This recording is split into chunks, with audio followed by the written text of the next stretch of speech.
मित्रांनो नमस्कार.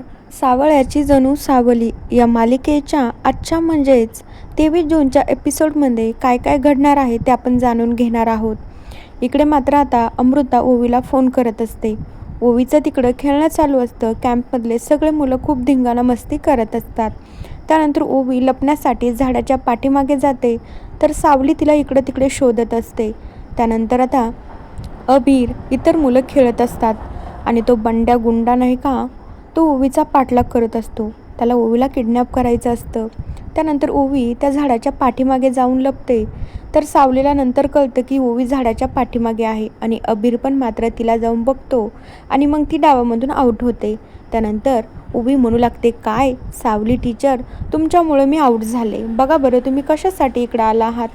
आता सावली म्हणू लागते, बघ तुझी ती अमृता वहिनी, आणि मग लगेच तिचा जो प्लॅन बदलते. यांना काही कळायला नको म्हणून ती म्हणू लागते, तुझी ती अमृता काकू कॉल करते, त्यांना तू कॉलवर बोलून घे आणि नंतर खेळा तुम्ही.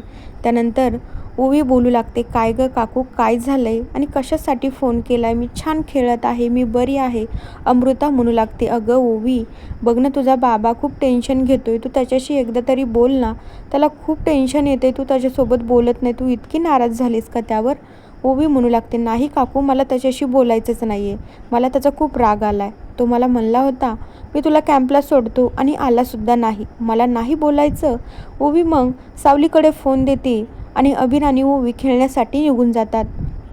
त्यानंतर अमृताला वाटत असतं आता समोरून ओवी सगळं ऐकते. ती सारंगकडे फोन देते आणि सारंग जे काय बोलतो ना ते सगळं सावली ऐकते. सावली ऐकल्याच्या नंतर सावलीला खूप मोठा धक्का बसतो.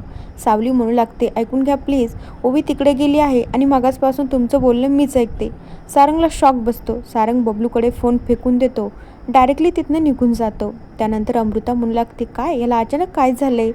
बबलू म्हणू लागतो, हे बघ वहिनी, असं डायरेक्ट न विचारता कुणाला बोललं ना असा शॉक लागतो. अमृता म्हणू लागते, हो का बबलू. आता बबलू म्हणू लागतो, हो मला चांगलाच अनुभव आहे.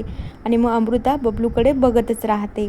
आता दुसरीकडे आपल्याला असं बघायला मिळतंय की सावली सगळ्या मुलांना आवाज देत असते. म्हणू लागते, आता बस झाले खेळणं. तितक्या वेळात व्यंकटेश तिथे येतो. व्यंकटेश म्हणू लागतो, हो सावलीजी काय झालंय, मुलं ऐकत नाही का. सगळं काही जेवण वगैरे रेडी आहे, फक्त तुम्ही त्यांना आवाज द्या, मग आपण जेवण करूया. थोड्या वेळामध्ये सावलीला जगन्नाथजीचा फोन येत असतो. सावली म्हणू लागते, व्यंकटेशजी बाबांचा फोन येतोय, मी त्यांच्यासोबत बोलून घेते, आपण नंतर बोलूया. त्यानंतर सावली जगन्नाथसोबत बोलण्यासाठी साईटला जाते. म्हणू लागते, बाबा काय झालंय, सगळं काही ठीक आहे, तुम्ही काळजी करू नका. आता जगन्नाथजी विचारू लागता, काय गं साऊ, प्रवास वगैरे कसा झाला आहे आणि काही परेशानी वगैरे तर झाली नाही ना, आणि केव्हाशी रिसॉर्टवर गेला आहात, कसं आहे वातावरण.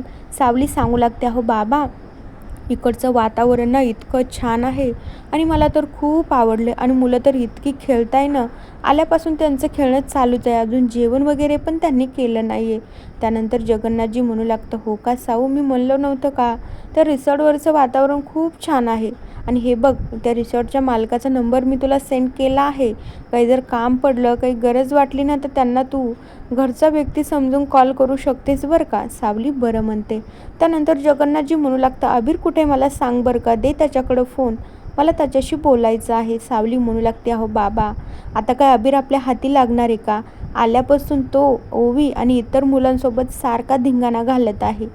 जगन्नाथजी म्हणू लागतात, ठीक आहे साऊ, खेळू दे त्यांना, शेवटी मुलंच आहेत ना ते. इतक्या दिवस झाले घर आश्रममध्ये कोंडून राहिलेली मुले एकदम आता आनंदामध्ये बाहेर गेले तर खेळणारच झाले ना. सावली म्हणू लागते, हो बाबा बरोबर आहे तुमचं. त्यानंतर सावली म्हणू लागते, बाबा मला ना यावेळेस असं वाटतंय आपण आता ना गुरुकुलमध्ये बॅच वाढवायला हवी. जगन्नाथजी म्हणू लागतं, हो हो साऊ, ते पण होणार. मला तर असं वाटतंय ना आपण आता गुरुकुलमध्ये ना अजून काहीतरी संस्था वगैरे ओपन करायला हवी, म्हणजे लेकरांना ना अजून वेगळं वेगळं ज्ञान आपल्या गुरुकुलमधून भेटेल. सावली म्हणू लागते, अहो बाबा एक नंबर आयडिया आहे तुमची, मला तर खूप आवडली आहे. त्यानंतर सावली आणि जगन्नाथचं बोलणं होतं. मग ते फोन वगैरे ठेवून देता. व्यंकटेश आणि सावली मुलांना आवाज देतात, जेवण करण्यासाठी जात असता. पण त्या बंड्याचं लक्ष मात्र ओवीकडेच असतं. त्याला ओवीला उचलायचं असतं. कसंही करून त्या मोनिकाची ऑर्डर त्याला फॉलो करायची असती आणि ओवीला किडनॅप करायचं असतं, पण त्याच्याकडनं काय ते शक्य झालेलं नसतं. दुसरीकडे राजकुमार गुरुकुल समोर जातो आणि त्या पाटीवर सावलीचं नाव बघतो ना, तेव्हा त्याला खूप मोठा धक्का बसतो. यावर तर सावलीचं नाव आहे. मग हे गुरुकुल तर जगन्नाथजीचं आहे. मग याच्यावर सावलीचं नाव कसं काय? त्याला अनेक प्रश्न त्याच्या मनामध्ये निर्माण होतात. तर त्याचं आता काय रिएक्शन असेल ते उद्याच्या एपिसोडमध्ये आपण नक्की बघूया. दुसरीकडे आपल्याला असं बघायला मिळतंय, इकडे मात्र ती मोनिका धावतच त्या बंड्याला कॉल करते. म्हणू लागते, "काय रे बंड्या, आणि मी सांगितलेलं काम तू केलंय का नाही? ज्याच्यासाठी पैसे घेतोस ना, ते काम तुला करायला काय हरकत आहे? ₹1ही मी तुला देणार नाही." बंड्याला अगोदरच घोर पडतो की आता ही मोनिका मला काय बोलेल आणि काय नाही. मित्रांनो, बघूया आता उद्याच्या भागात आपल्याला काय बघायला मिळतंय. तोपर्यंत या मालिकेच्या पुढील भागांच्या अपडेट्ससाठी चॅनलला नक्की सबस्क्राईब करा. So bye.